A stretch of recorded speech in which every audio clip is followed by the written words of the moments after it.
Hello, hi hi, ఎలా ఉన్నారు? అందరు బాగున్నారా?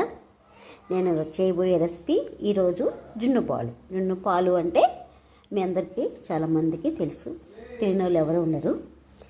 నేను జున్ను పాలు 1 లీటర్ తీసుకున్నాను.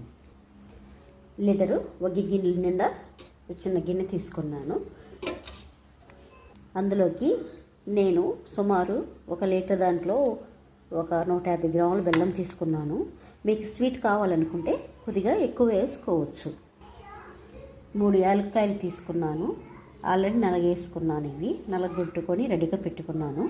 దాంట్లో 10-15 మిరియాలు పొడి చేసుకొని ఉంచాను. తీసుకున్న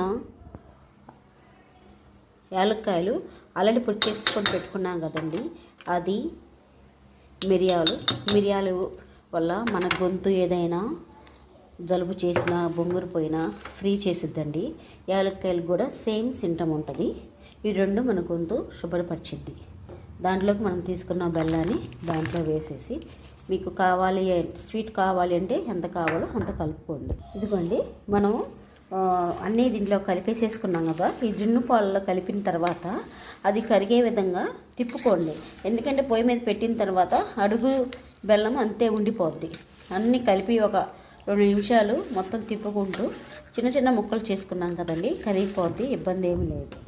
ఇదిగోండి, మనం అన్నీ వేసి కలిపిన జున్ను పాలు గిన్నె ఏం చేశారంటే, ఇదిగో ఆల్రెడీ ఒక పెద్ద గిన్నె పెట్టాను. ఆ పెద్ద గిన్నె నీళ్లు పోసేసి దీని మీద మూత పెట్టేసిన తర్వాత ఒక 15-20 నిమిషాలు ఇది జున్ను అయిద్దండి. ఇట్లా మూత పెట్టుకొని ఉంటే మనకి ఒక 15-20 నిమిషాల తర్వాత జున్ను పాలు అయిద్దండి. అది కూడా జున్ను పాలు మరి ఫస్ట్ రోజు జున్ను పాలు అయితే ఇంకా గట్టిగా అయ్యిద్ది. ఇంకా 2 రోజులు 3 రోజులు అయితే ఇంకా డిఫరెంట్ కొద్ది గట్టిగా, తర్వాత డిఫరెంట్ వస్తూ ఉంటుంది.